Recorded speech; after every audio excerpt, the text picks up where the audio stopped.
stream. I hope that you are all doing well, whether you are watching live or whether you are watching on the replay. I can already see that some of you are here, so thank you so much for joining, a watercolorist and Sonia. I hope that you're all doing well. I hope that you are feeling creative and you are feeling healthy and happy and all good. I honestly, I've been on a kind of like watercolor and mixed media journey for maybe the past few months, maybe like probably over 8 months, because I think the majority of this year has been very heavily focused on watercolor and mixed media, and I'm still all about it. I still absolutely love it. However, you may remember that whenever I'm asked what my favorite medium is or are, I'm always stuck between watercolor and gouache. And I was really on watercolor, so I wasn't stopping. And then I like dipped my toes back into gouache because I did a live session with Sarah Byrne's studio. And if you don't know her, I'll leave her link down below. She's amazing. I'm sure everyone knows her, but just in case. So essentially we did a joint live stream session where my art members and her art members got together, and while we were also painting and chatting. And that just reminded me how much I love gouache, like doing all the preparation in terms of painting so that my first time using gouache in 2024 wouldn't be live, just reminded me how much I love the medium. So I'm still very much riding that gouache, that gouache feel good feeling. And I thought that it would be nice for us to paint together. Obviously, you don't have to use gouache if you don't want to use gouache. I can see Sonia's message. So yeah, you don't have to use gouache if you don't want to use gouache. But equally, if you were curious, if you wanted to see how it worked, or if you just wanted a space to ask questions, then I thought that this would be a good opportunity to do that. There are currently so many sales going on at the moment on Jackson. So I've left them all linked down below in the description in case you're interested. And obviously, the whole community is a massive font of knowledge, so it's not just me. So even if you have a question on the replay, feel free to ask down below. And if you know the answers, then feel free to help others out as well. So so in terms of the sales, there's like gouache sales, Roman Schmall, my first love. So Roman Schmall sale, gouache sale, Caddy, although the fat book is still sold out. There's Pith sales, Saunders, Bao Hong. So basically my favorite papers are on sale, my favorite watercolors on sale, and now gouache is also on sale. So it's like, it's not even a trifecta, quadrifecta, like it's all the factors. So yeah, gouache is on sale. The artisan sale, which is the sale that basically covers the Roman Schmall, the Saunders paper, which is chef's kiss. So the Saunders paper, the Caddy paper covers a gallo, and some ends tomorrow. And it does, you're right, Emily. And the gouache sale, I think, ends next week. So this is like that sweet spot that we love here in this community, where actually both sales overlap for a few hours. So if you wanted to get everything, you could. But equally, you don't need to buy stuff in order to take part. Sometimes it's just nice to paint with other people and chat with other people too. So let me catch up on the chat and make sure that everything is all good. I'm assuming that you can hear me and see me, and that you're happy from that perspective. So Emily, in answer to your question, it would end tomorrow early hours of the morning in the UK. So basically like in a few hours time. So not tomorrow evening, not Friday. The sales don't end Friday evening. They usually end early hours of Friday morning, like I think sometimes like 6 a.m. But then I also feel like they started getting a bit on it and ending it on Thursday midnight. So it's a little bit tricky.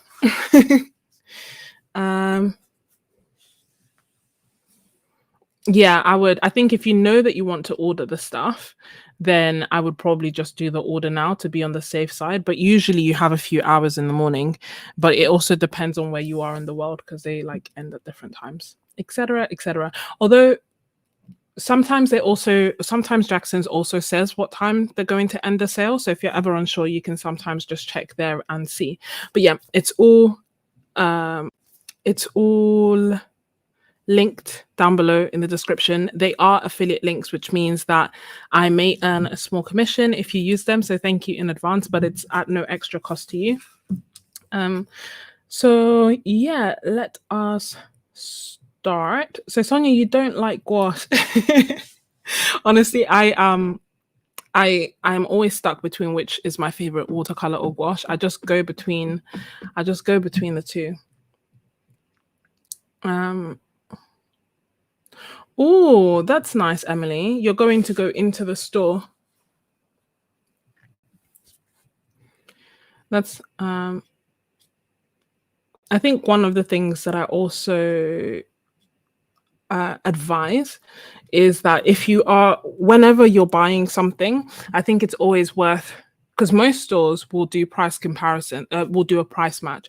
So I think it's always worth, even if something is on sale, just double checking to see what the prices are somewhere else. Or for example, if you're going to, an in-person store, just asking them, do you do price match? More times than not, they will say yes. Like if something is in stock and it's on sale, they'd rather you buy it from them than from the other company. So they will match the prices. So in those instances, you end up getting cheaper prices anyway. So always worth doing a super quick Google just to check, of course, unless you don't mind.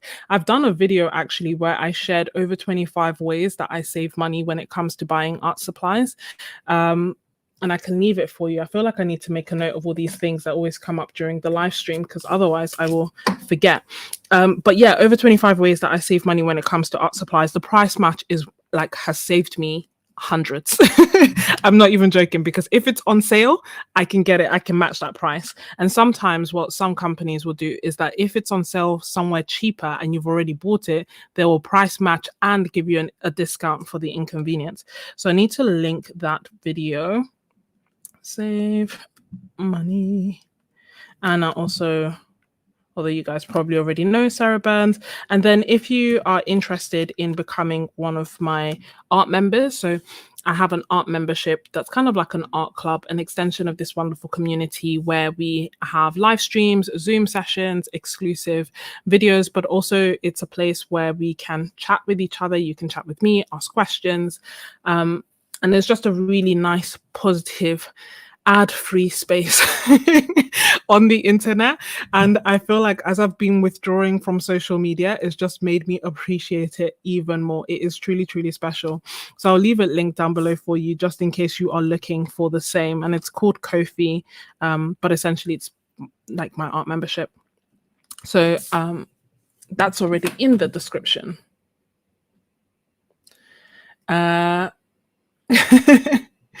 I love a good deal. No, I agree. Emily, what's the percentage of discount if you have a blue light card? For those who don't know, that's if you work for the emergency services, you can get a blue light card that gives you extra discounts.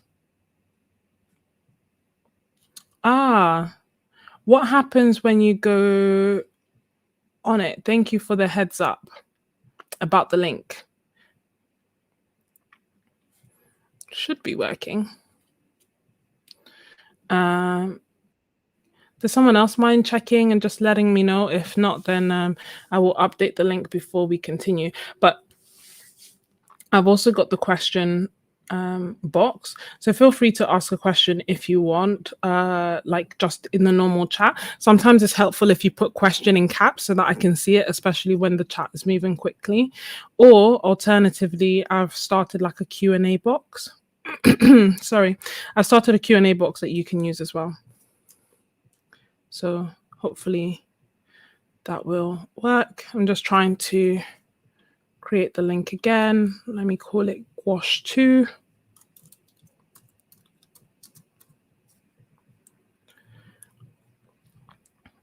By the time it's on the replay, I will update it. But let me see. It says, sorry, can't find the page you're looking for. That is so bizarre.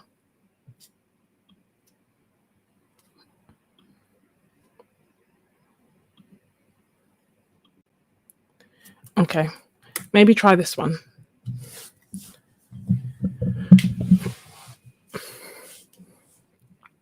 And just to clarify, is it that none of my links work or just the gouache one that doesn't work?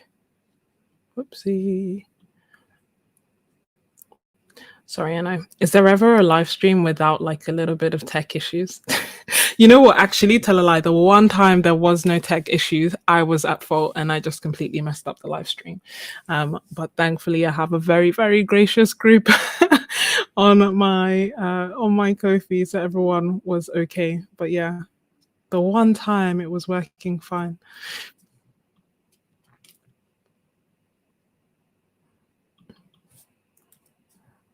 I can try another one. I'll try this one called Gouache 3. And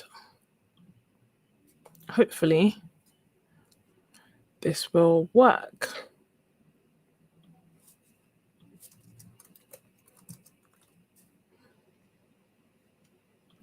Okay, cool. Let's start talking about gouache. Let me just double check to make sure that there aren't any questions that you would like me to answer. Winsor and Newton is winning. Not surprised. It's one of my favorites too. So let me just check to make sure there are no questions and then we can dive in.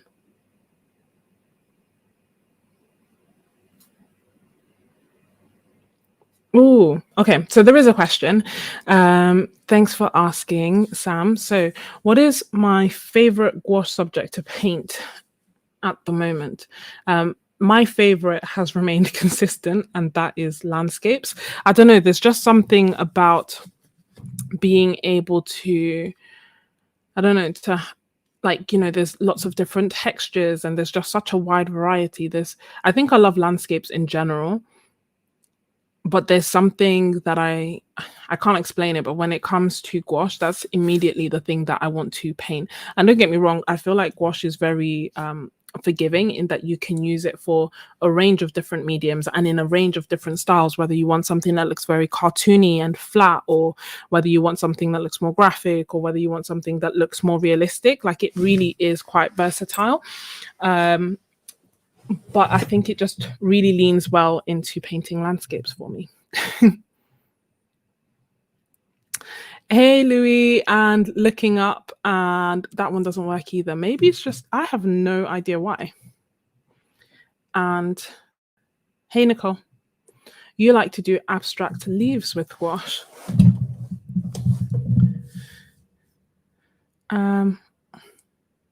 Let me make sure that you can see.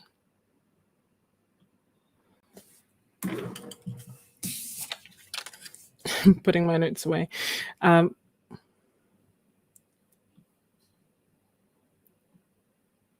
So hopefully, yes, you can see my hands. So I am going to be using the Etcher sketchbook. This is the perfect sketchbook that is smooth, hot press paper, and has 100% cotton watercolor paper. In honesty, I don't feel like this sketchbook is necessary for gouache. It's definitely, I feel like, overkill. Like, it's good quality watercolor paper. And the reason that I started using it for gouache specifically is that, as I mentioned, I started painting with gouache and I was like, oh my gosh, I love painting with gouache so much. I'm just not going to stop. And so I just continued painting with gouache on this paper. But also I prefer cold press paper for my gouache.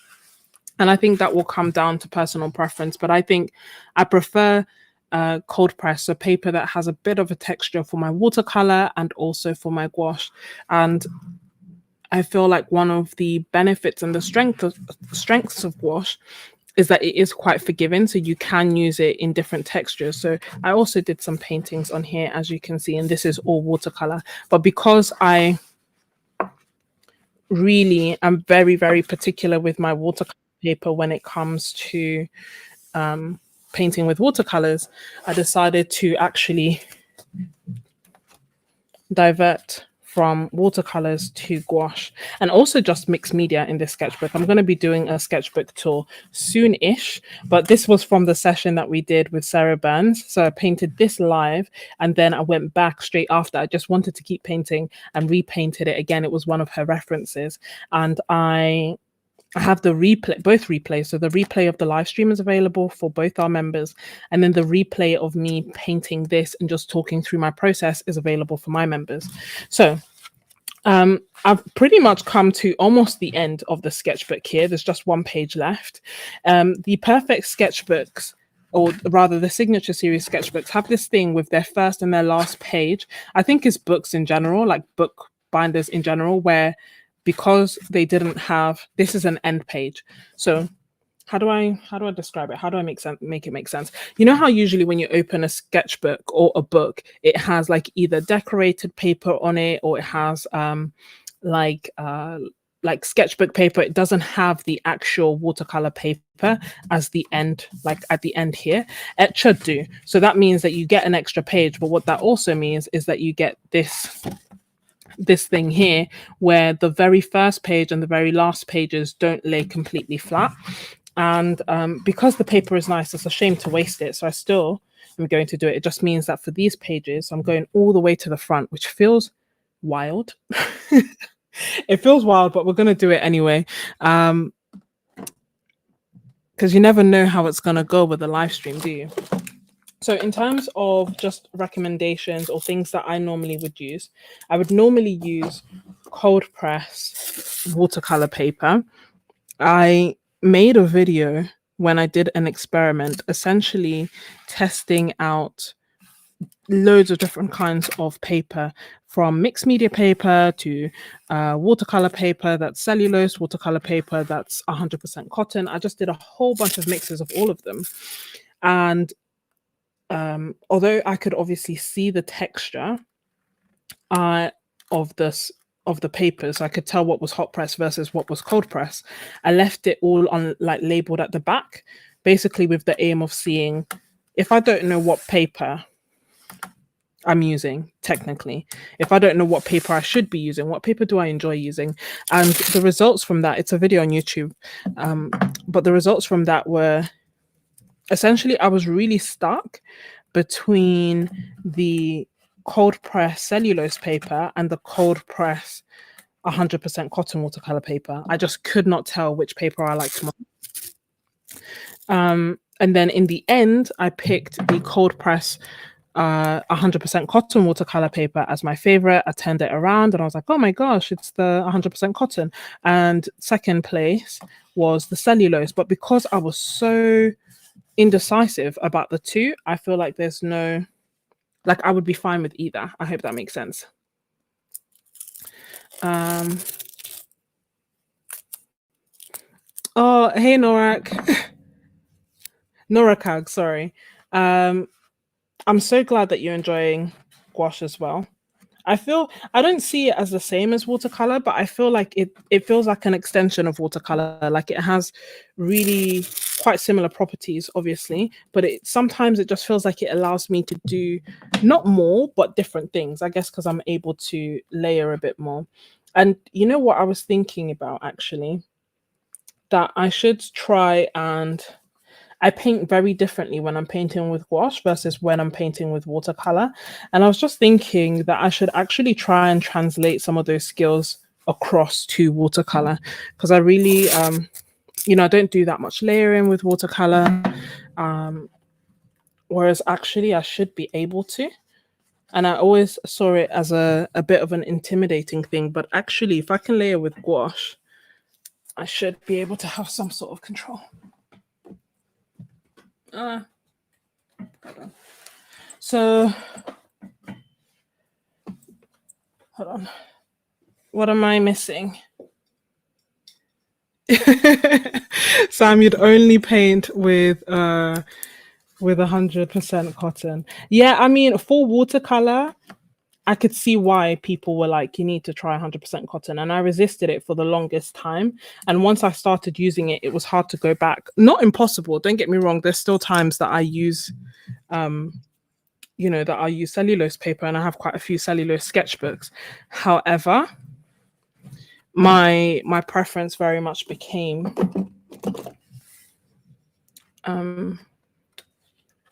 cotton paper. Just need to get another clip. I normally put them on the ends of my, hold on, be right back.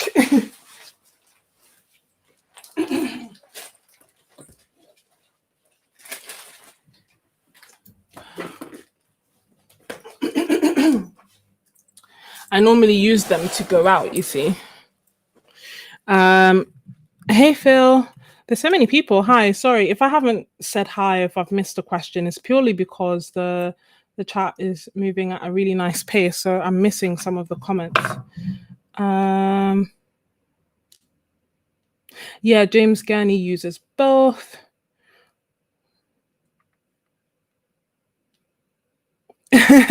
I know some people say gouache, and I don't know where that comes from. I don't even know who's right out of the two of us, but I feel like gouache is right and gouache is not. Gouache.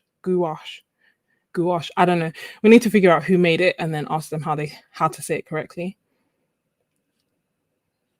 But yeah, so some people will prefer hot press paper, which is smooth. Some people will prefer cold press paper, which has texture. I prefer cold press, so I prefer having a bit of texture. That being said, it has been a lot of fun to. It's made this sketchbook also very fun. In terms of other supplies that I have to hand, obviously water, more water than I would normally use with watercolor, ironically, just because it tends to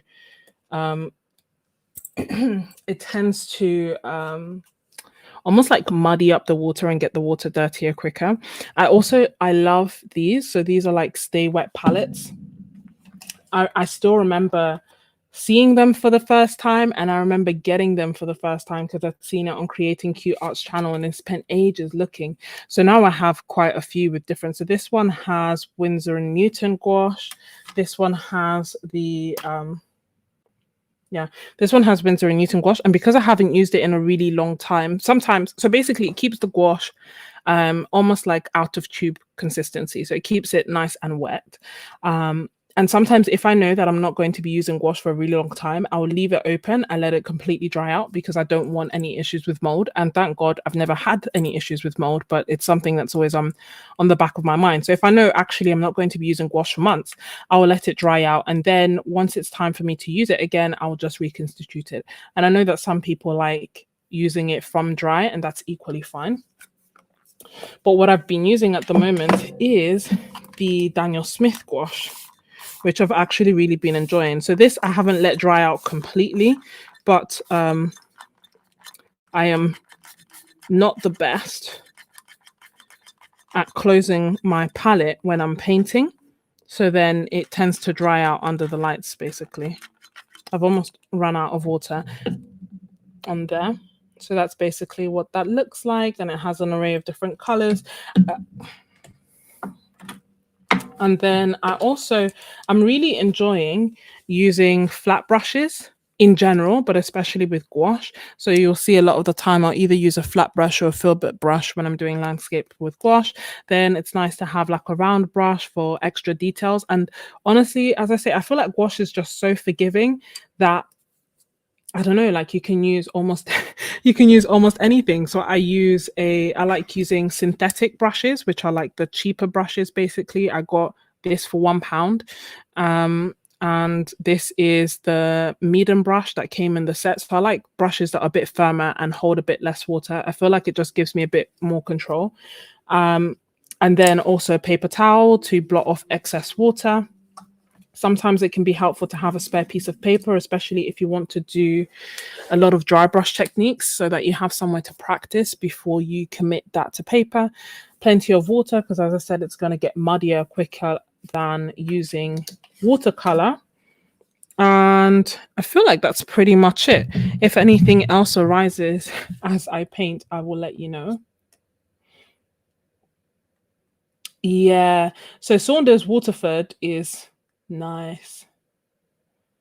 Saunders Waterford is actually really nice watercolor paper. I bought quite a few at an art festival actually, so I have enough. The Bockingford is also nice, but the Bockingford is not as nice. The Bockingford is cellulose paper that I think is very good cellulose paper. Does that make sense? So the cellulose paper that I tend to use a lot of the time is or the one that I like is Dana Rowney cellulose paper, because I feel like I don't get as many harsh edges and it handles water quite well. And Bockingford I feel like is of a similar quality. I also don't like cold press that has like a really aggressive texture, so that when I look at it I can see I can see it in my artwork. I prefer something that has what feels like a bit more of an organic texture, and I feel like Bockingford and Dana Rowley have that. Oh, I'm so glad you are able to catch us as well, DC Sly. And let me see. Paper wise, you end up using what you have. I think that's ultimately the best way to approach art. Use what you have, and I'm going to take it from there. Oh, you wipe a bit of clove bud oil inside. So yeah, so initially my very first ones, um, my very first gouache, like stay wet gouache palettes have clove bud oil. And if I think I'm not going to be using it as consistently, like say for example, I think I'm going to paint every week or something, but not necessarily every day, then I'll add some clove, like literally the tiniest bit of clove bud oil to each. And by tiniest bit, I mean like a drop and then some water to each well.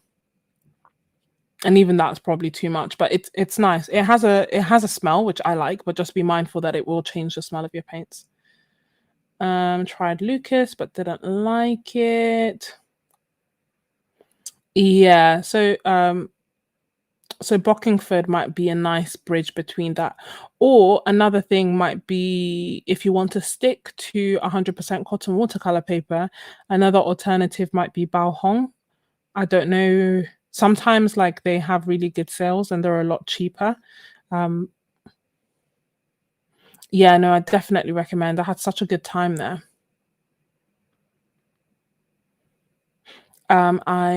Fabriano. Oh, I haven't used their mixed media paper, but I have used their Fabriano Artistico, and I really like that. And also their Fabriano 5. I can't believe, I'm so sorry. It's been half an hour and I haven't even started. I've just enjoyed chatting with you too much. Yeah, B paper is so hard to find now, though. So let's start off with this reference, shall we?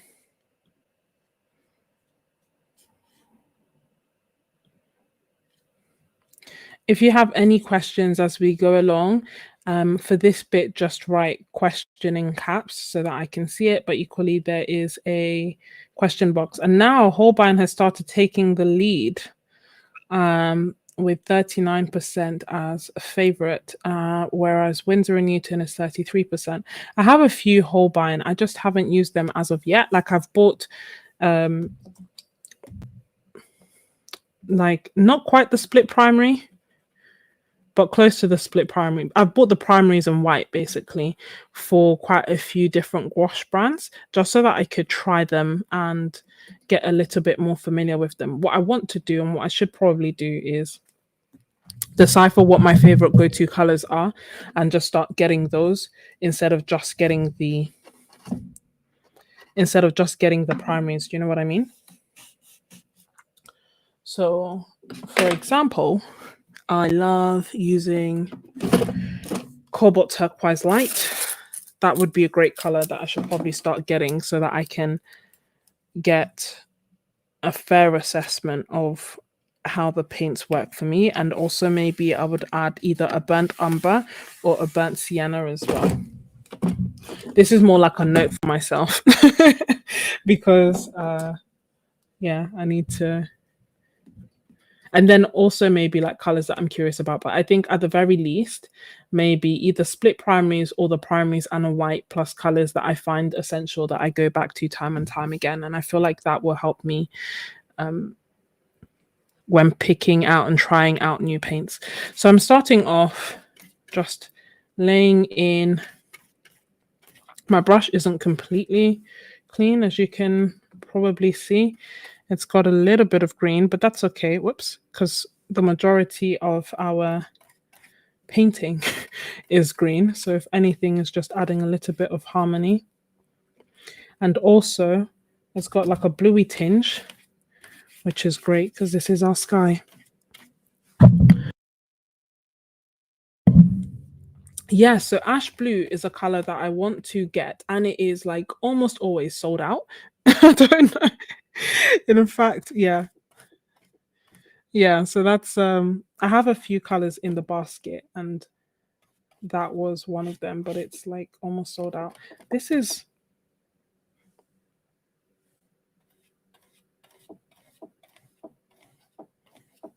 is a kind of a bit bluer than I wanted, which is interesting because it doesn't look that blue. Like I thought my brush was clean-ish. But the color that I was using before was phthalo turquoise, which is quite staining. So now I'm just going to add some blue to get a bit of a gradient. Emily, I haven't used the Langton paper. Are you asking if it is Dale Rowney? If that's what I'm talking about? That's not what I'm talking about. I'm talking about their what do you call it? I'm talking about their cellulose paper. Is one of the few cellulose papers that I actually like. So I like the Dana Rowney cellulose paper and I also like the Bockingford, which is Saunders, which is St. Cuthbert's Mills cellulose paper. But I haven't tried Langton. And I don't know. I feel like in part I want to try, things so that when I'm asked what's your favorite, I'm basically saying I prefer these above all. It feels hard sometimes saying like this is my favorite, but actually I haven't tried X, Y, and Z. But I think I'm starting to come to terms with the fact that I can't try everything. So all I can say is like of the ones that I have tried, these are my favorites, and this is why.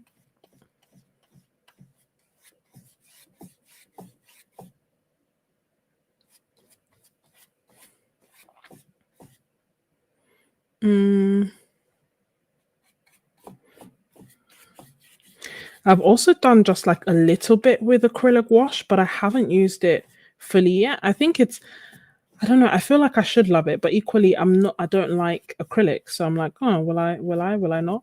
But I like the flash paints. So I'm just adding some water now instead of paint to just have everything blend a bit nicely. My first layers are quite often just a way for me to get rid of the white of the page and to figure out the colors that I'm going to be mixing. I found that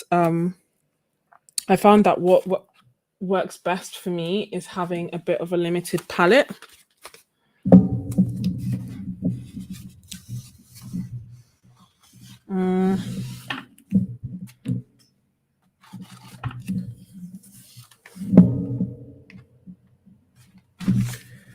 Just trying to, oops.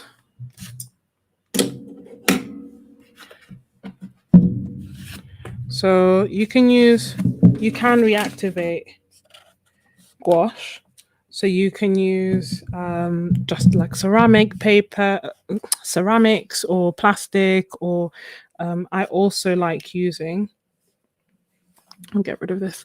I also just like using palette papers, and then I can, if I'm using the same color schemes, I can just reactivate that one specific area, if that makes sense.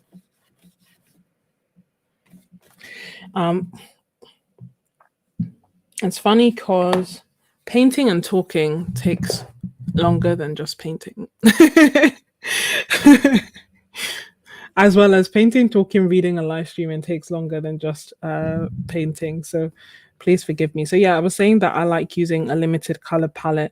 So for this one, I'm probably going to use like the cadmium yellow, because this is the Daniel Smith's colors that I'm still using, experimenting and getting familiar with. And so far, so good.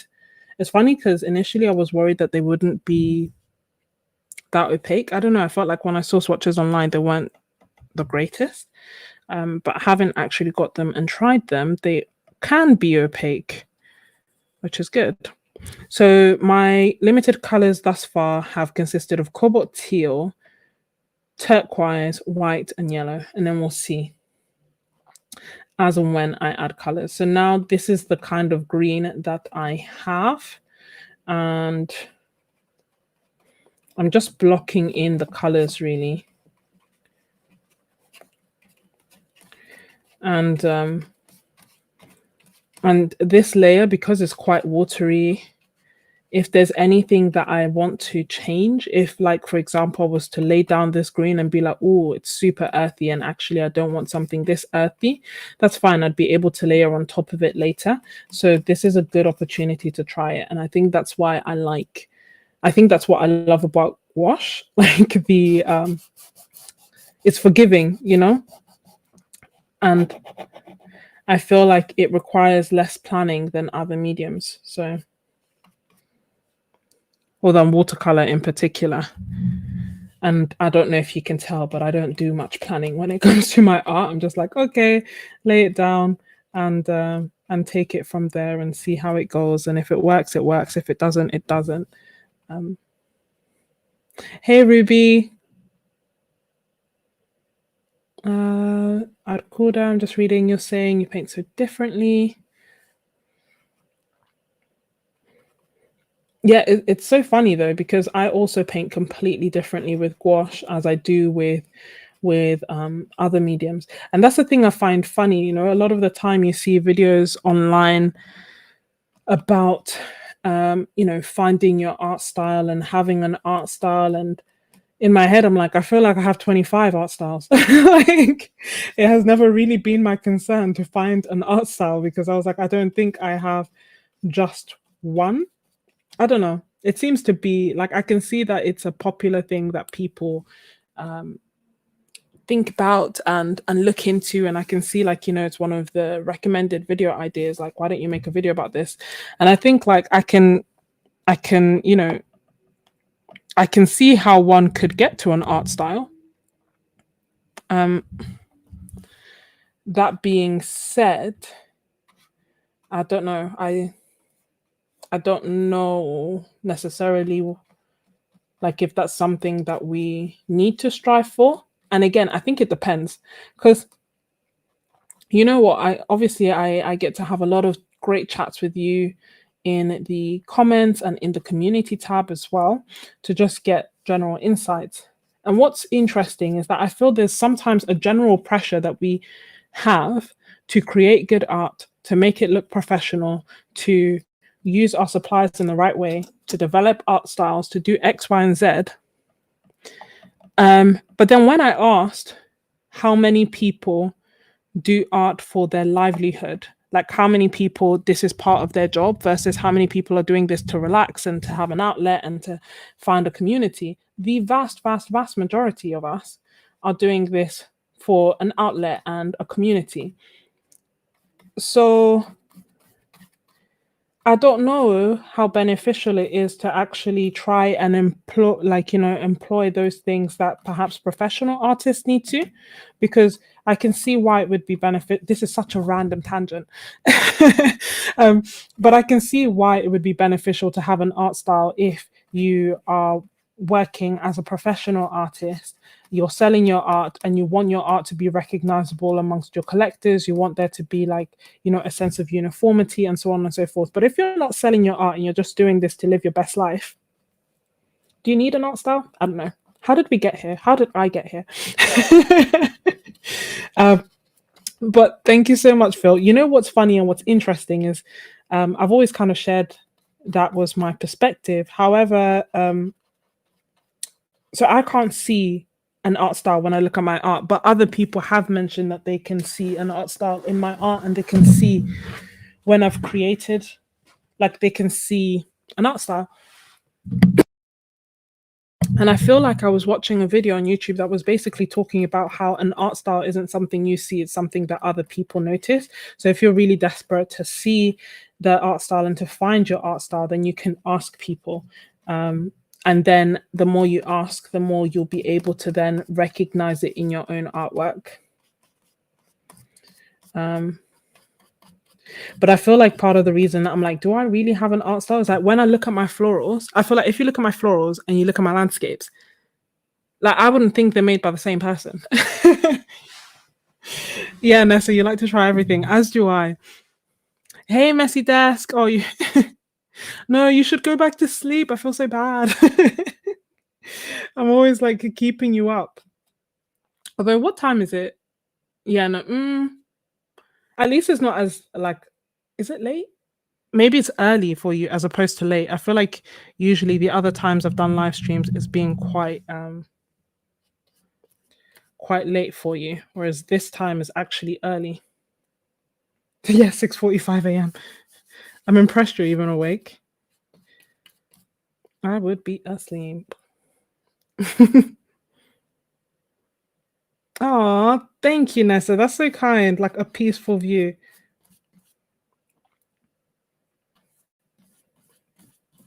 I love that. It's funny because one of my goals for 2024, although I haven't really like looked at them or worked on them in a while, but one of my goals was to like try to encourage and joyful peace in my artwork and in my videos and everything else. So it's nice to know that there's at least a peaceful element in my art already. Mm.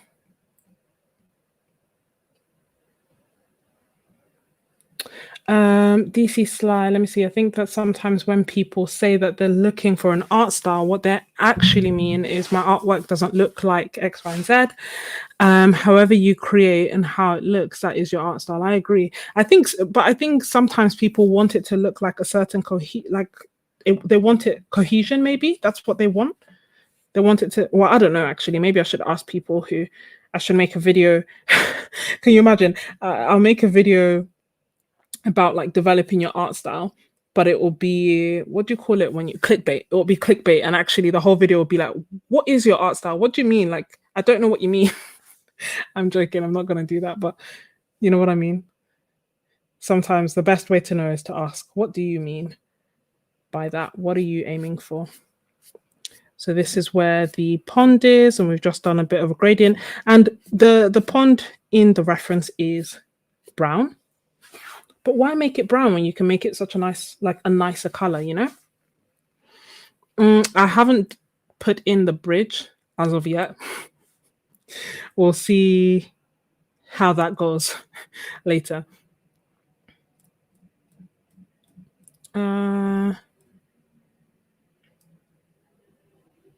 Yeah, no, that makes sense, Nessa. Like once you let go of the thought of boxing yourself in with a label, you become your style. Yeah, I think so. And I'm not saying this, and we're not saying this obviously to say there's a right or a wrong way about it. I'm just, curious because it gets recommended to me as a video topic that I should either do or I should watch in terms of, on YouTube, it'll tell me like, watch this. I'm like, this is very popular. But it doesn't quite apply to me. So now we've laid in like those initial colors, and to be fair, maybe they were a little bit thicker than they could have been, than they needed to be, but that's fine. Now I'm going to do another layer and get even thicker. That being said, I still have like plenty of water in here. And I'm just going to start blocking in the next layers. So even though I do, like that first initial layer is quite watery and as a way to like figure out my colors and stuff, if there's something that I did that I like, or a certain brushstroke or whatever, like that's fine. I'm not trying to cover absolutely everything in that first layer. I can if I want, but that's not always necessarily my aim. My aim is to just build up textures and interest. Hi, Eddie. Who's Eddie? I may have missed your message. Oh, I see it now. Hey, don't worry. London was rain-soaked today earlier.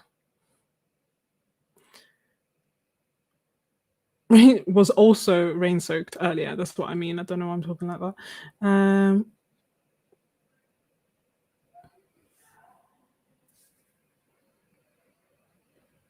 Yeah, sketch and paint the same subject, and our results will be completely different. They will indeed. Messy desk. Is anyone painting along? Anyone trying out this reference too? And this goes for live or on the replay. I'm always curious to know.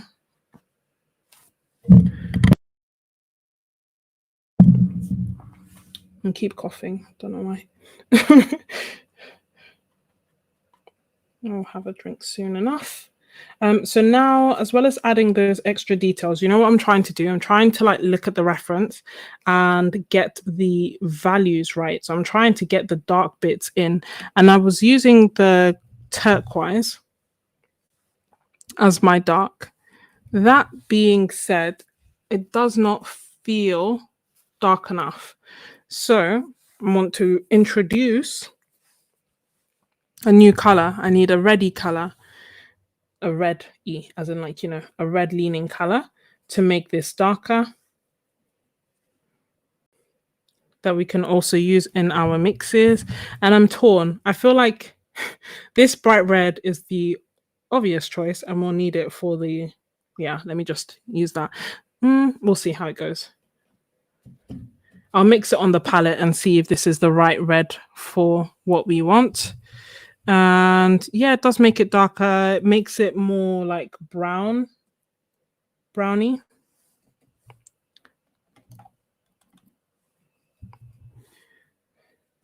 rather than purpley. And part of the reason I'm like, is because I don't tend to use like warm orange fire engine reds very much. I tend to prefer pinky reds.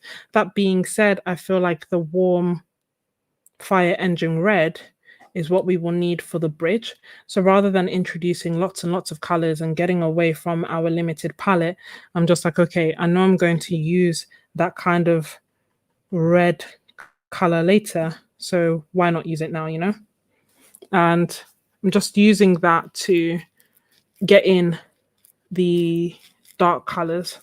And then the beauty or the reason that I like limited color palettes is that I feel like it then sometimes makes mixing and life a little bit easier because there's just a natural harmony that then arises as of the fact that you're just not using that many colors. You can still get mud if you want. And if you're not careful, especially here where I've mixed the 3 primary colors together. But you still kind of get a bit of a harmony. And the reason that I mixed the 3 colors together is because, I don't know, I feel like I like there to be harmony and balance. So I don't want there to just be that reddy brown in one place. I feel like it needs to be balanced and it needs to be in other places in the painting too, even if it's not like a massive amount. It's just nice to have it there. And then, yeah, hope that makes sense.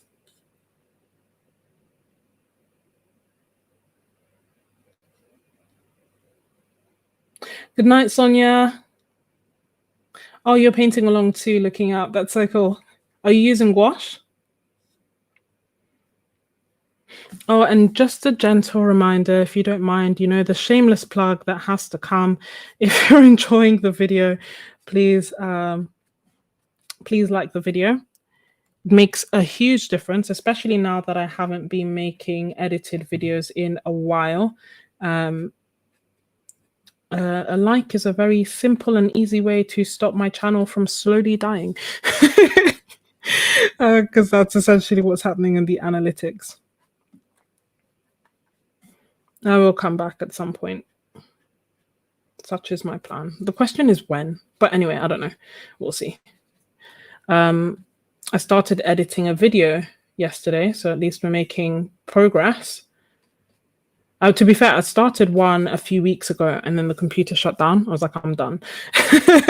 And I just shut it all the way down. But I went back and completed that video, and that was for Ko-fi though. And now I've gone back again and started editing a YouTube video, which is going to be a sketchbook tour, just highlighting some of the art that I've made during this little hiatus. Mm, and I'll share that when I come back.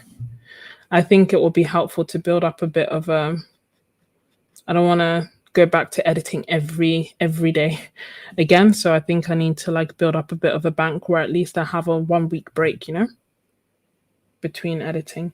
But that's a good question, Messy Desk. What's everyone's favorite? We have a poll going at the moment. Let me see who's winning. At the moment, Holbein is winning with 39% of votes as the favorite, followed by Windsor and Newton with 25%. Oh, it's changing. Followed by other, so Daniel Smith, M. Graham, or ShinHan. And then Schmincke at the moment is bottom with 4%. Color me surprised. I thought it would be higher.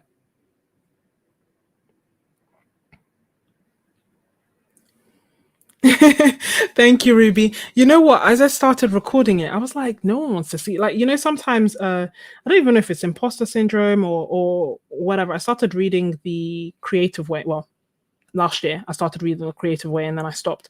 But one of the things that's mentioned in the book is like this. She mentions this idea of a resistance. How sometimes when you want to do something that is good for you or something that is creative, you just get like this resistance to doing it and it doesn't necessarily make sense. And yeah, basically as I started editing it, I was just like, no one wants to see this. What am I doing? So I put up a community poll to just be like, do you actually enjoy sketchbook tours? Because they never do as well as other videos on my channel. So but that being said, I enjoy watching them. So I was like, maybe, you gotta give the people what they want. So I asked, and the feedback was a resounding yes, we enjoy them. So thank you for everyone who replied. And then what made it even more special was that I asked why. Do you know what I mean? Because sometimes with the polls, I can't see who said what. You don't get that much context other than the yes, no, limited 5 poll options. So I just really wanted to know why, so that I could be more logical about whether or not I should make the video or not. And the whys really helped. All the votes really helped, but also the whys really helped. And I feel like both ways, like I wasn't doing it so that everyone would be like, yes, do it. I didn't even say that I was thinking about doing it. I just asked the question because I wanted to know the genuine answer. And if people were like, no, we don't like sketchbook tours, then I would just divert my energy to something else.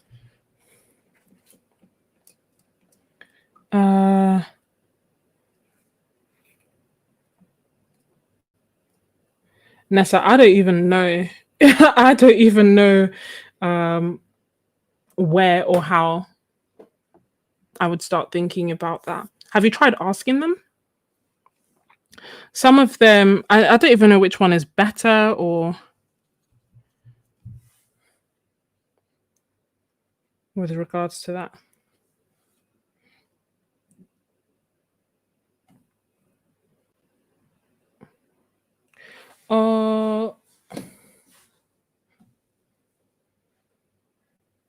Yeah, I love the matte look of gouache too. Have Holbein, ShinHan, and Turner. No, fair enough. I've used Turner acrylic gouache, but I haven't used do they have, I'm having like a mind blank. Do they have a normal gouache? No, they have a watercolor, but do they have a normal gouache as well? So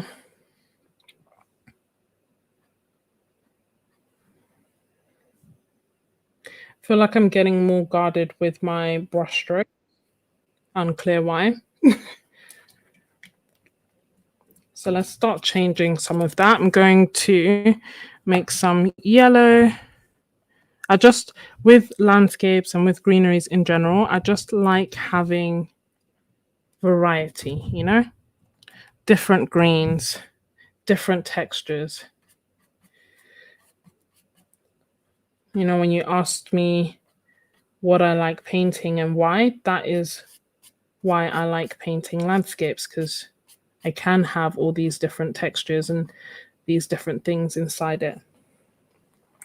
So I'm just adding a few lines. And sometimes I feel like sometimes it's also helpful, given that I'm not aiming for photorealism, obviously, it's helpful to stop looking at the reference for a little bit and just focus on, like, what does my painting look like? What does my painting need? So that I can stop getting bogged down in the details of the reference and start thinking more about my painting.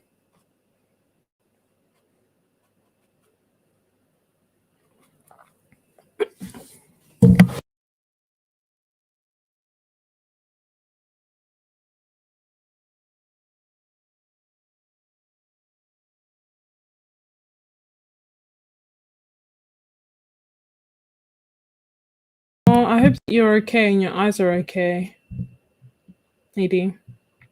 Eddie. Is it Eddie? Yeah, it must Eddie, not Edie. Correct me if I'm wrong.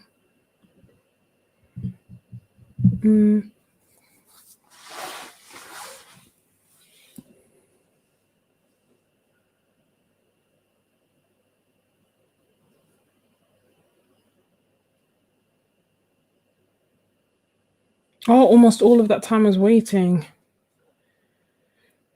I'm glad that everything's okay.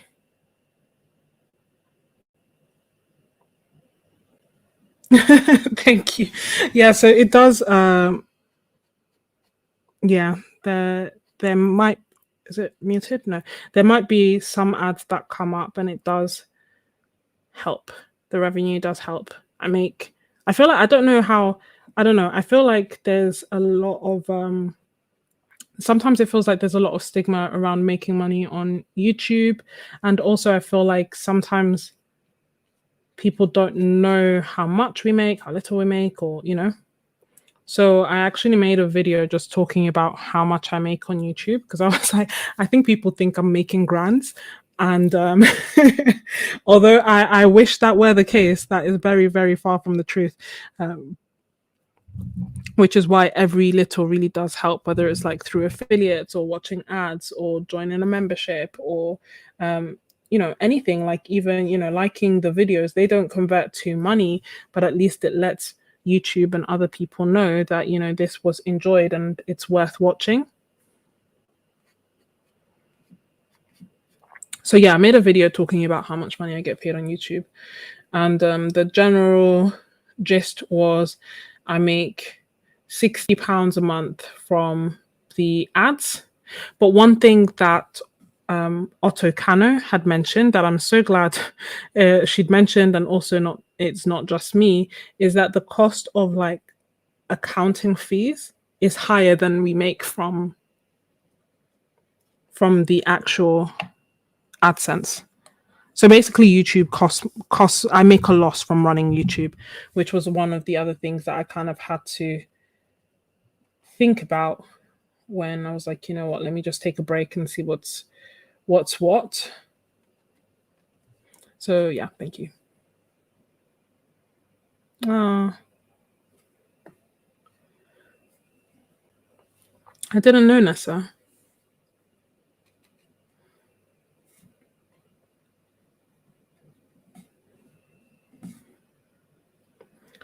Just adding some touches of light here, there, and everywhere.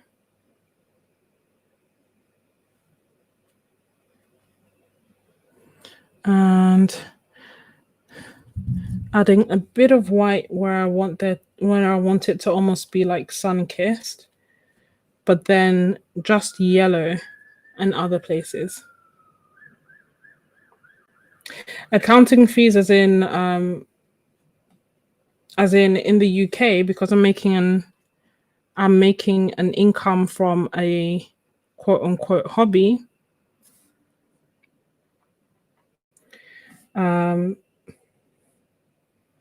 I got an accountant. Well, had an accountant need another accountant because I made a few errors. But basically, yeah, I got an accountant to, once you make over a certain threshold, it's then advisable to have an accountant to help you pay the correct fees to HMRC for tax and everything, because nobody wants to be audited.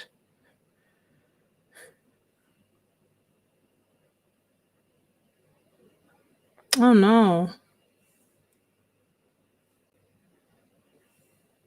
So sorry to hear that too, Aquarius Al. Wow. Oh, I'm so sorry, Nessa. That's terrible.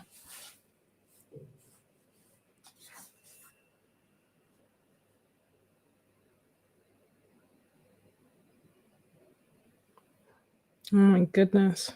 Do you guys find that you turn to art as kind of like your form of therapy, your positive outlet? Like, what is, I know that before I was talking about how most people said that actually art wasn't their source of income, it was more an outlet.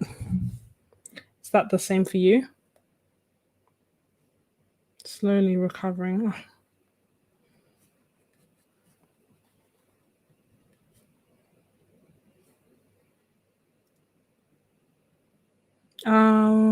Hi, Aun. Am I missing someone? Sorry, if you've said something and I've missed it, please just feel free to repeat it. And if you've asked a question and I've missed it, then again, not only repeat it, but put question in caps at the front so that I can see it. So I'm doing this tree here. I'm going to take some of the yellow.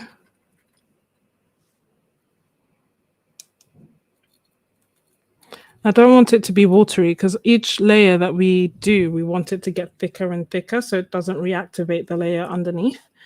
Unless, of course, that is your intention.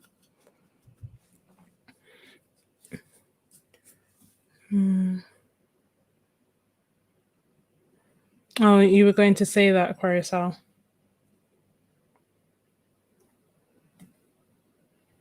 Yeah, I think it is for me too. Like, certainly I started, I don't know, I feel like I turned to art obviously during 2020, which was you know, but one of the things that I really enjoyed about it was that I'd kind of told myself that irrespective of everything that was going on, YouTube was going to be my positive place. So, I would just 99 bad things could happen, one good thing could happen. I would only talk about that one good thing. Was basically the rule that I'd set myself. I was just like, I'm just so done with all this negativity, like here, there, and everywhere. And it then like started making it a really nice and it just made it a place that I was then like really looking forward to coming to and to being a part of, and be like talking to others and joining the art community. And that's actually how I then started painting florals, because I somehow ended up discovering the, I guess, floral part of Instagram and how lovely they were. And then on seeing all their art, I started feeling really inspired. And then I started painting flowers, and the rest is history.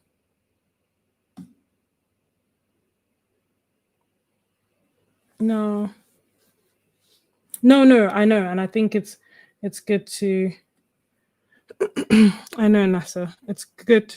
I don't think that, I'm not trying to say that people should bottle it up at all. I'm just saying that sometimes there's, that's one of the beauties of having art, just having a place to turn to. Oh, hey, Chuck Lee. For those of you who don't know, there's like a giant YouTube collaboration going on at the moment with the sketchbook Create This Book 3 by Mariah Elizabeth. And Chuck Lee is one of the artists who's done it already, and his art is absolutely incredible. Sorry, I keep coughing halfway through. But yeah, absolutely incredible. Like, and the video that he made about it was just spectacular. So thank you so much for joining. Oh, you work in finance, budgeting and stuff. That's impressive, Phil. You know why? Because I feel like financial literacy is something that it just feels like such a powerful skill, you know? A powerful, sometimes underrated skill.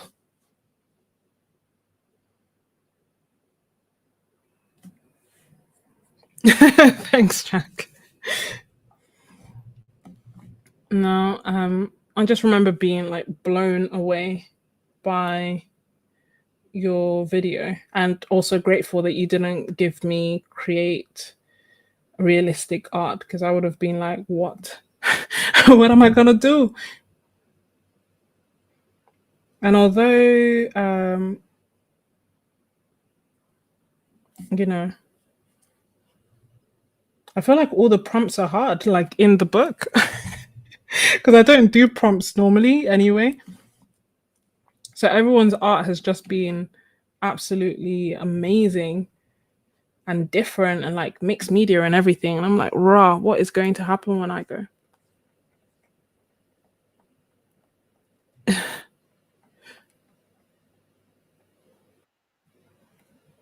Let's say your job now involves editing art.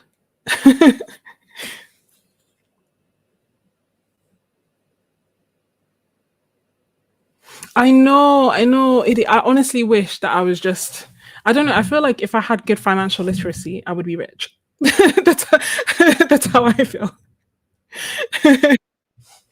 Um, I'd be like, yeah, because I'd have the money, I'd know how to use it, I'd be able to make more of it, and I'd be rich. So let's try and draw slash paint. Should I do it now? Maybe not yet, actually. Only because I feel like no, I should. Yeah, no, I should. Trying to work out the layers and see like what comes before what. So let's try and paint in this red bridge that we did not sketch in at all, because life is for living. So using that super bright red, that I said we were going to need earlier.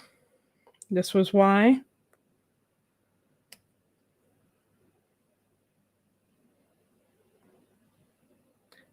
And sorry, I'm just being quieter because I'm trying to figure out what I am going to do. That seems legit. Nice simple shape. And then same on this side. Nice simple shape. It's going well.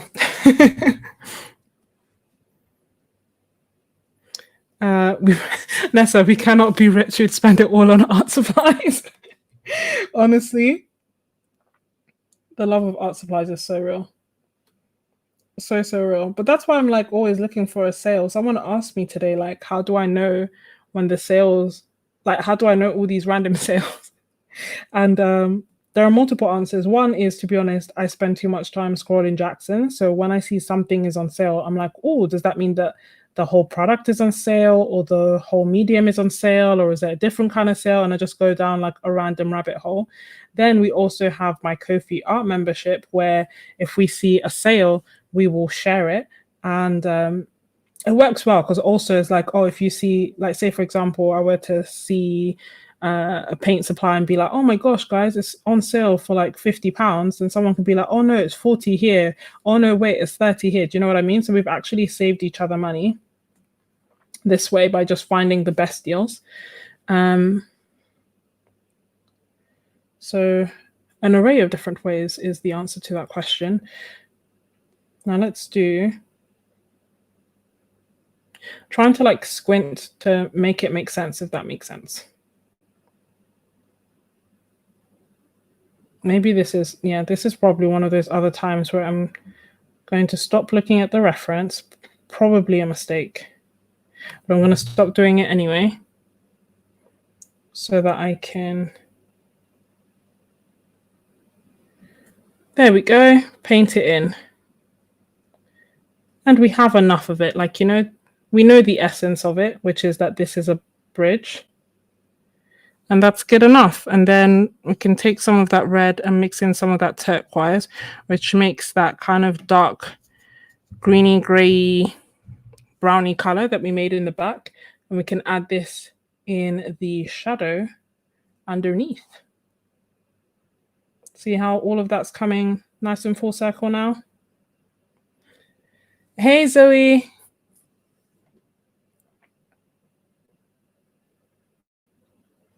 Oh, hey, Tori.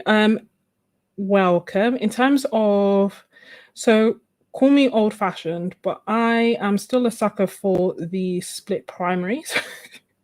So I still go for like split primaries to when starting off with gouache, or in general just with supplies. But also what I was saying earlier is that I think that instead of just doing the split primaries or the primaries in general, I should also start thinking about the colors that I like mixing and I like creating and I like using quite a lot, and using that to also inform the kind of colors that I get. So say for example, you're like, you know what, you never mix oranges. This is like, you're like me basically. You never mix oranges. You always mix purples or use purples. You don't really use like fire engine red anywhere. Then your priority might be, instead of getting like a super bright red, instead of getting that, you might get like a magenta and you might get an ultramarine, and so that you can make really nice purples. And then you can also get a bright yellow and a warm yellow so that you can make a nice range of greens. And then the other colors that I say are my go-to are like cobalt turquoise or cobalt teal, like this kind of tealy color. I really love in gouache. I can't explain why, but I do. And then I also like getting like either a burnt umber or a burnt sienna, but that's because I paint landscapes. So I think that's another thing that will dictate which colors you should get. So if you let us know what kind of things you like to create and the kind of colors that you like to use or mix in your current art, then we can probably, as a active group, we can probably help you figure out what colors may work well for you. I hope that makes sense. Because I guess the answer is it depends on what you paint and what you like to mix.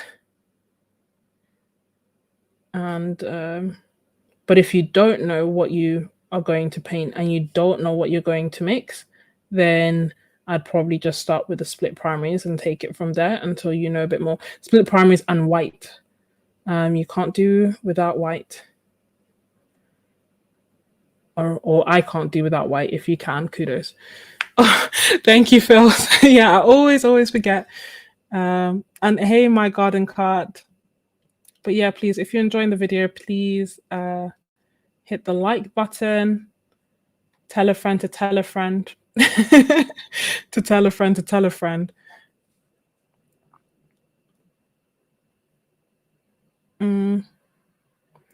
You paint landscapes, wildlife, and pet portraits. So yeah, so then depending on how many colors you'd want, I'd say a lemon yellow, an orangey yellow,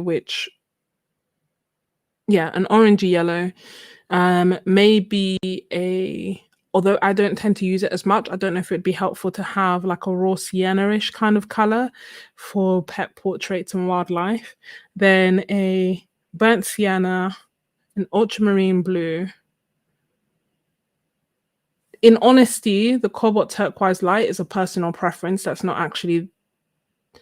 not necessary for paintings. I feel like if your art looks very, if you like really bright colors, then it's a nice addition. But if you like more natural, understated colors, then it's probably not one to reach for, but rather the ultramarine blue is a nice one. I also really like Prussian blue as my like cool leaning blue.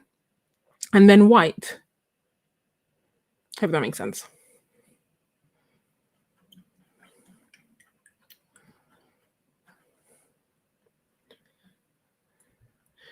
But if you, the colors that I find, you know, also the colors that you already use in your current medium, you can translate them to gouache. I'm adding some white, like a tiny bit of white to our red so that I can have some sunlit parts of the bridge and some in shade, because the whole thing was looking a bit in shade.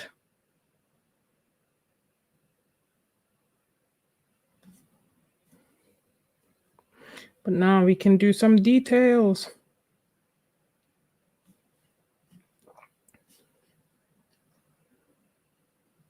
Just need to figure out where is the sun coming from. Coming home. So it's coming from the right side. Coming home. And then, you know, you place your highlights accordingly.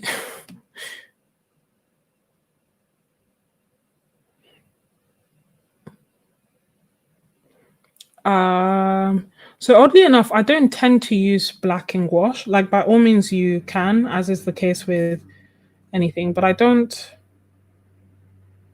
because I don't find that there are very many things that I paint in like absolute black. And so I've managed to get away with it. But white is the color that I run through like no man's business. Like I have shares in it or something. Just always running out of white. Even if you saw at the beginning of this live stream, I topped up my white because I finished it from the last session, or almost finished it in the last session. So just adding a few highlights here, there, and everywhere that are red, and then later I can maybe add a few highlights that are white to make them proper sparkle and pop, you know?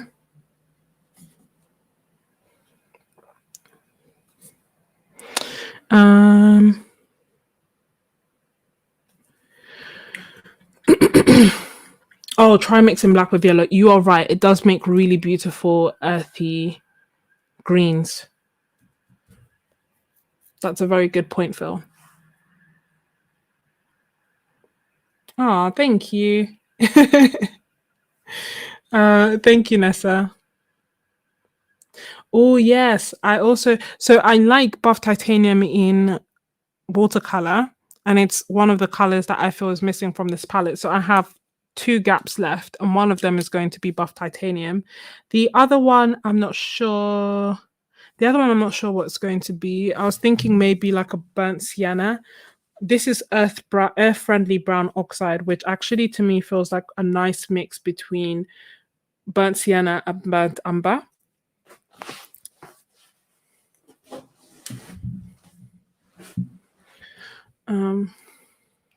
So let's add some more details here, there, and everywhere, and then you see we've kind of like come forward. This is an interesting green that we didn't have before, but still we'll try. So just adding the bushes. And I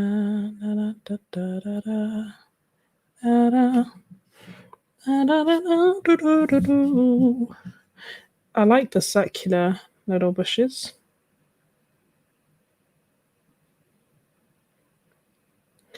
So I'll just paint that one in and then paint another one. I think there's 2, but I feel like things make sense in 3s. Do they really make sense in threes, or is that what we're taught? Who knows, but there's going to be three anyway. So blocked in those bushes, and then we can go in and add more detail. Blocked in the bushes here. There's some bushes here as well. Adding that little bit of different green. This is lighter. I'm going to add here just for a little bit of difference. And covering there. And then let's do the stones. What color should we do the stones? Now there's a question. Because they are browny. I guess we could make it this kind of browny color, or maybe I'll just make it dark green, because I want to acknowledge that they're there. But that being said, I don't know what the focal point is here, which to be honest is probably something that I should have figured out before. Maybe it's the red bridge, but basically, like, I want them to be there and I want them to be seen. But if I put something that's brown right in the middle here, with everything else being not brown, I'm basically saying I want you all to look at this rock, which is not the case. But if it's green, then it's there, it's a rock, it can be seen, it can have a bit of attention, but not all the attention, you know? And herein lies the beauty of painting and changing things as you wish and as you want. I'll never forget when I was painting with, I think it was the Creating Cute Art, and she was like, you know, the colors that you're seeing, that you're painting, are these the colors that you see, or are you just changing? And at the time I was like, oh, I don't know. Like, I hadn't really put much thought to why I change certain colors and why I change certain things. And in part, that's kind of why I don't tend to do tutorials. Like, I'm happy to do, you know, paint alongs and things, but quite a lot of the time I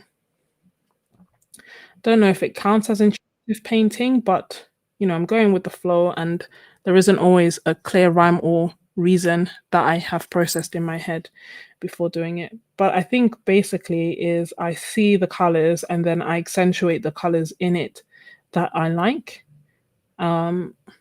That's usually what I do. In this instance, I just completely change the color because I'm wary that if I put a white block here, again, same reason, it will just command all the attention, which it kind of does in the reference anyway. Like, I keep looking at that rock by that bridge. But I don't want that to be the case in my painting. I would rather the focus be the bridge itself, which it will be because it is red surrounded by green. It will command attention and respect. And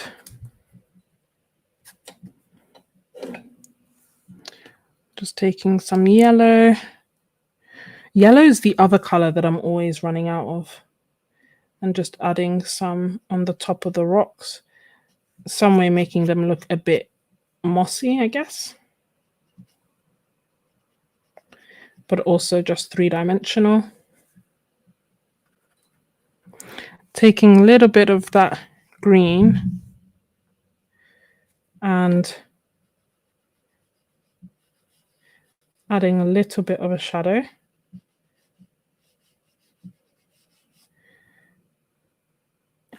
And taking some more of the like darker green, basically just so that we have a bit, and just doing squiggly lines underneath it. So nothing drastic. Your brain is at completing things.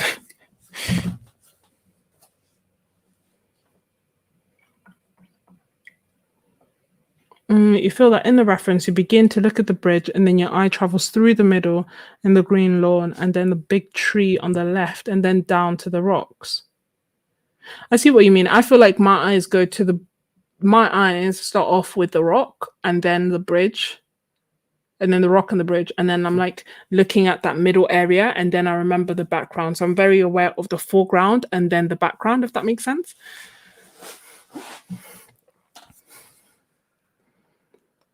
Bob Ross would say, let's give him a friend. So now we have that. What else are we going to do? So here, just softening some of the brushstrokes that I made earlier, because the brushstrokes that I made were going in this direction, but the water is going like this. So I'm just making it make sense. And then also taking a bit of that red and adding the tiniest bit of that red. I say the tiniest bit and then I add so much in the water. And I just wiped it off a little bit so it's not as prominent. And that's just so that we can actually have a shadow.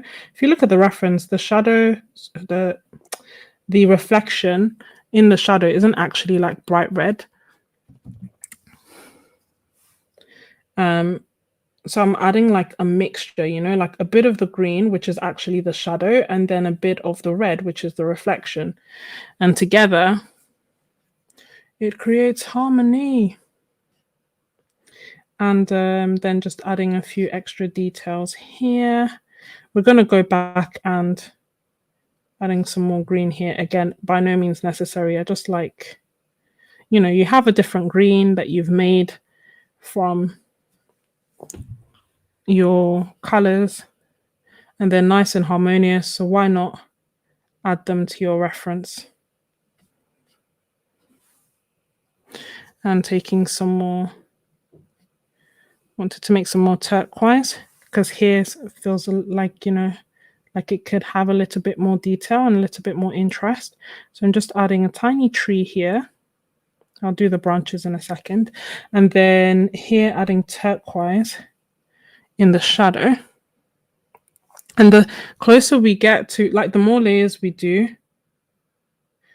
the less water we add to the gouache so that we're able to layer it without reactivating the layer underneath. And some people will reactivate the layer underneath, and that's completely fine. Like I know Sarah Burns will do that quite a lot. And that's actually, I think, like one of the strengths that she finds of gouache, that she's able to do that. Adding some more turquoise to the shadows here in the back.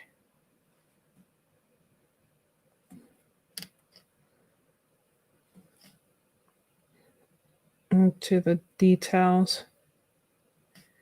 So this is just pure turquoise. But I don't know. Oh, the other thing that I didn't mention is that, you know, gouache has a color shift. So the dark colors of gouache will dry lighter, whereas the light colors will dry darker. It makes gouache a fun game to play because it's almost, to me, almost impossible to then recreate the same colors again.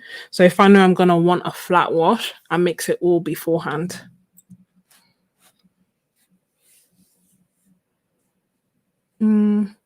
No, I agree, Nessa.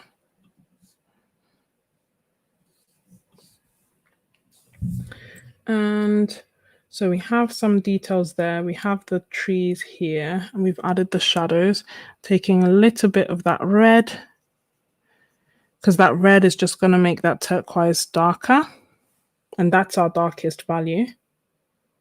And adding a little bit to the rocks, because contrast is our friend. Where you want them, the eyes to go, you add contrast.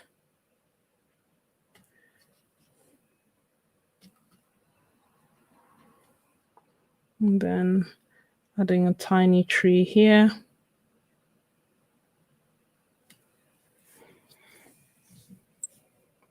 And then over here as well, there's actually like a tree or a bush. That's what I was trying to figure out. Like, oh, do I paint the tree first, or as in the bush first, or do I paint the bridge first? But because the tree is in front of the bridge, I paint the bridge first and then I go over it. Yes, Tori, I haven't seen buff titanium in any other mainstream gouache, unless anyone knows of any, but I don't think so.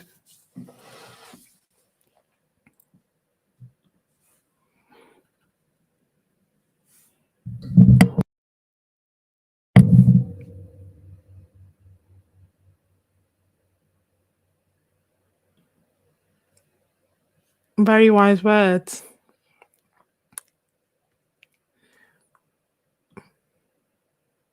That's why everyone makes art differently. Exactly, because different parts will call and draw attention of, different people, different artists will see different things and be called to focus on different things. Just adding some yellow sunlight on our little ball bushes here and our little tree here and this tree here as well, and whatever this bush is over here. And then also in this bush here.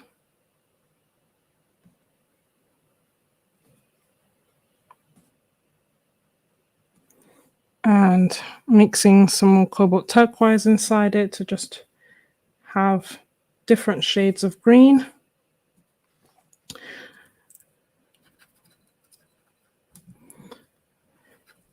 And because, like I said, where I put the most contrast is where I want the most attention. So I'm just adding a few more details to this bridge.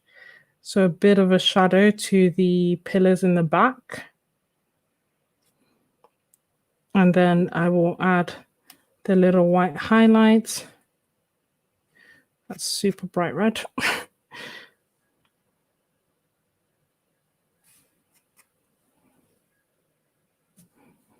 And almost like actually over here in the back, there's almost like a little brownie bush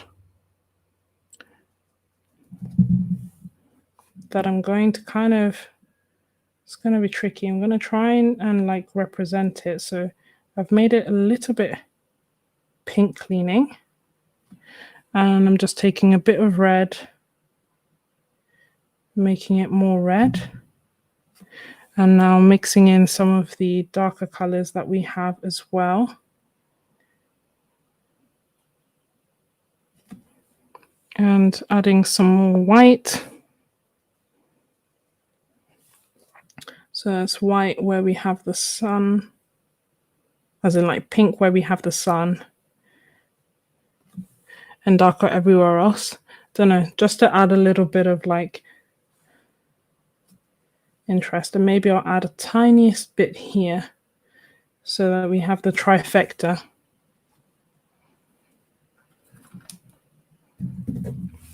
And just turn it into a tree by giving it a little bit of a few branches. Sorry, I'm missing some of your comments. Oh no. I hope you're okay, Nessa. I hope the power and everything's okay. But thank you so much for joining and for chatting with us as well. Always a pleasure.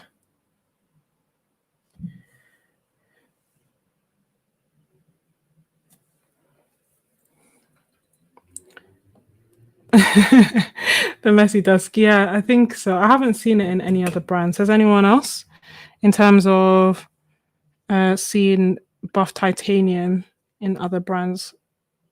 None glaringly come to mind. There's a white path here as well that I'm just gonna add in with some dry brush. And now I'm just using white to add some of the highlights on this bridge.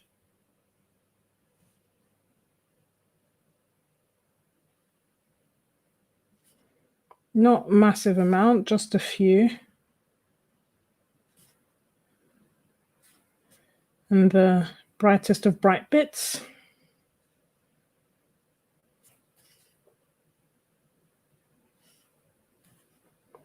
If you are painting along and you want to share, by all means, please do. If you are a member of my Ko-fi, you can share it on Discord, where we chat. But if you're not, then you can also share it on Instagram and tag me. I would love to see. It's always nice to see all the different ways like the different ways that we see the same thing. Do you know what I mean? And taking some yellow, so making a super nice light yellow, and adding some spades of grass. Personally, I love this. I feel like every landscape painting has at least a spade or two of grass. I feel like especially ponds, you know, they normally have. That's too dark, so it's not coming up. Making another light color. I'm impressed the Messi does. Honestly, we had a live stream session where I was doing gouache landscapes as well, and it's this same thing of like, you know, you start from the background and you work your way forward, and there was a fence across the front, and I tell you now, the pressure I felt when it's like, oh, this is almost a complete painting, and now that I've like almost completed it, I'm gonna take a black line and just go across the middle to do the fence, and I was like, oh, this goes wrong. But it was worth it. You're gonna find the buff gouache. Yeah, if you do, let us know. I think it's just Daniel Smith. I feel like they made quite a few, you know, interesting colors that are unique to them. So they have like Cascade Green and whatnot, which is good.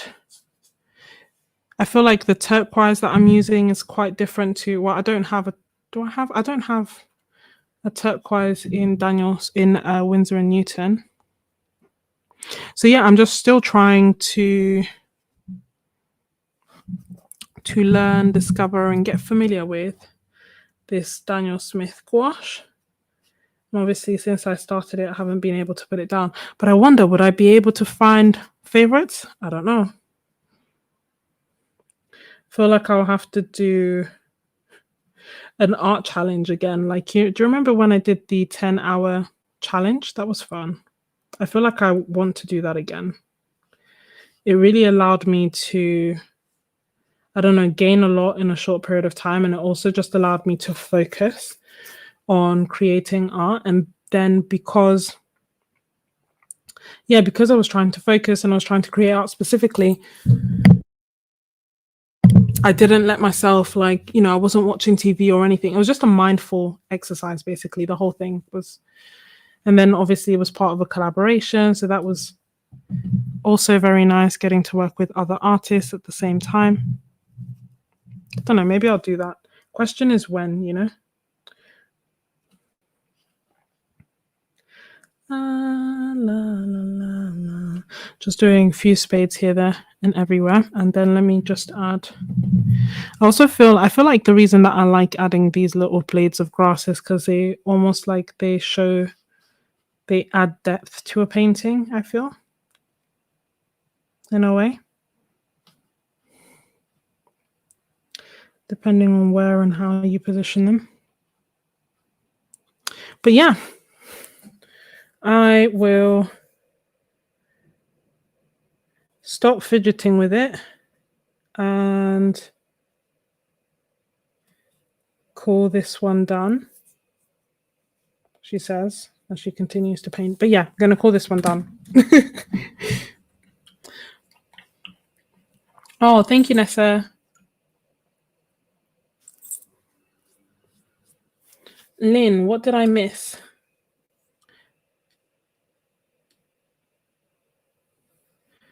Oh, is it green appetite? What am I missing? Hold on, let me go back and catch up. This still makes me laugh. So we found out that a stone ground also has buff titanium. Thank you, Nessa. And Cascade Green is a favorite. Yes, so I did. So was it last year? It must have been more than last year. Maybe 2 years ago. Must have been 2 years ago. Across YouTube, we did this art challenge that was basically spending 10 hours creating art, and you could do it in a range of different ways. So I think some people did like 10 hours straight. I did 2 5-hour blocks. So everyone kind of did it differently, and everyone, you could create whatever you wanted. I made a video about it on YouTube, and I remember as part of it, initially I was like, my aim was like, you know what, I'm going to finish a sketchbook in 10 hours. And I feel like if I set my mind to it and I was like, I'm going to do watercolor florals, I probably would be able to do that. Like, it wouldn't be easy, but it would be doable. And then as I started it, I just had this thought, and I was like, look, I have the whole, 2 days or the whole day to create art. And this is literally my one goal, my one aim. I'll get to listen to the music that I want. I'll get to chill, relax. I've set it out. And I was like, I could either use it to fill a sketchbook, just to say that I filled a sketchbook, or I could use it to paint anything and everything that I want, and accepting that, making a video saying I did 2 paintings doesn't sound that exciting, as opposed to like I completed a sketchbook in 10 hours. So I was kind of like debating which one should I do. And in the end, I was like, you know what? I'm just so excited to be able to spend all this time to create art that I'm just going to dedicate it to landscapes, because I really wanted to try and do more gouache landscapes. And that's basically what I did. I painted gouache. Well, I did some watercolor florals and then gouache landscapes for 10 hours, with the majority being gouache landscapes. So if you're interested, you can definitely check it out. In the video, I basically share the process of me doing all these paintings.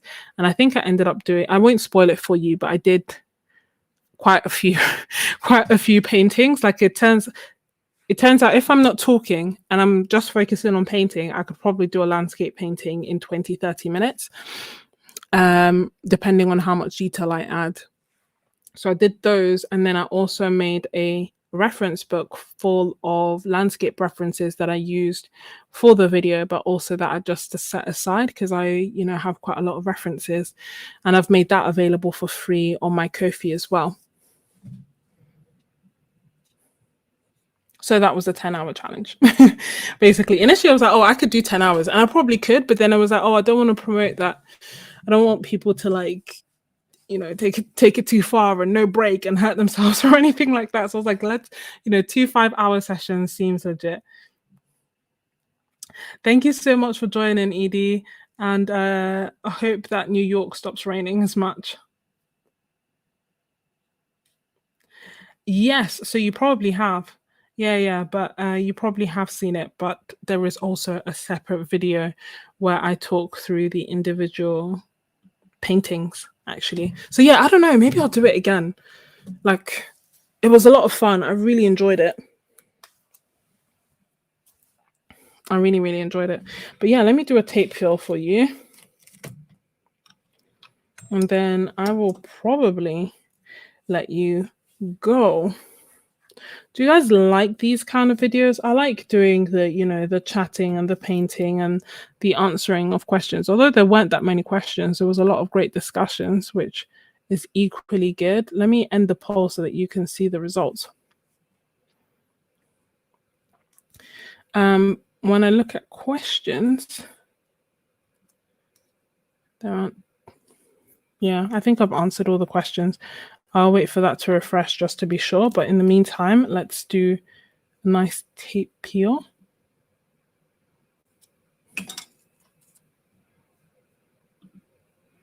Yeah, no, good. Thank you. Thank you, Nessa and Lynn. I'm glad that it's cozy and that it's fun. That is my aim,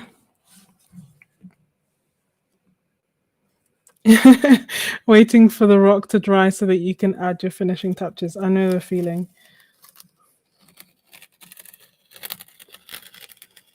Nice crisp edge. Hold on, this one is underneath it. Whoops, got some blue on the edge, but that's okay. I am looking forward to seeing our end results, Messy Desk.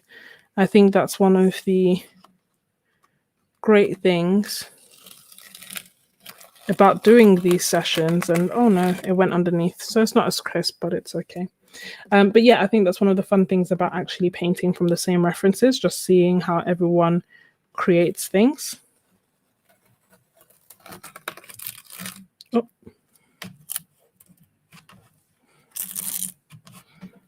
There we go. Still need to. It's funny, I was like, I may finish this sketchbook, but I still have 3, maybe 4 pages left. So I've actually, yeah, no, I still have the very front. So 1, 2, 3, and then 4 pages left, and then I've finished this sketchbook, which is quite exciting.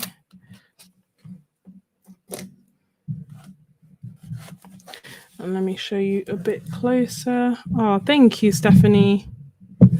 So yeah, just showing you some of the close-up results. I hope that you can see it. Sometimes the shadow from the phone causes issues. But yeah, so here's the details in the backgrounds. And I hope you can see what I mean about, this is the reason I love landscapes, just being able to add lots of different details and colors and everything and have it all come together. There are our little bushes there and our rocks. And then my favorite bit, this little bridge over here. And also, you know what? It's funny.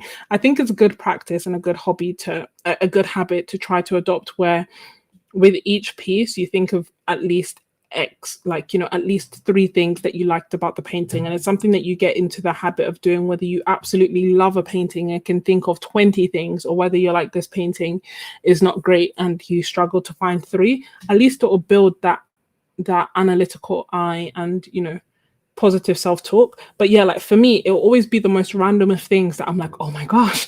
So I like love, you see how here you can kind of see a bit of the bridge in the background beyond the bush. For me, that is everything. It's usually something like I always end up falling in love with something that's probably, you know, an like a bit of an accident. But that's the beauty of art. So yeah, I really enjoyed this painting, and I think I'm really grateful that you guys are here. I hope that you've enjoyed it too. There's plenty more live streams. So if you've enjoyed this, then you'll definitely enjoy those ones. And I will link the 10-hour challenge, given that we were talking about that towards the end, so that if you are interested in more gouache landscapes, you can see that and you can watch that as well. But yeah, don't forget to hit the like button. Stay well, stay creative. And I'll see you guys next time. Thank you so much, and bye.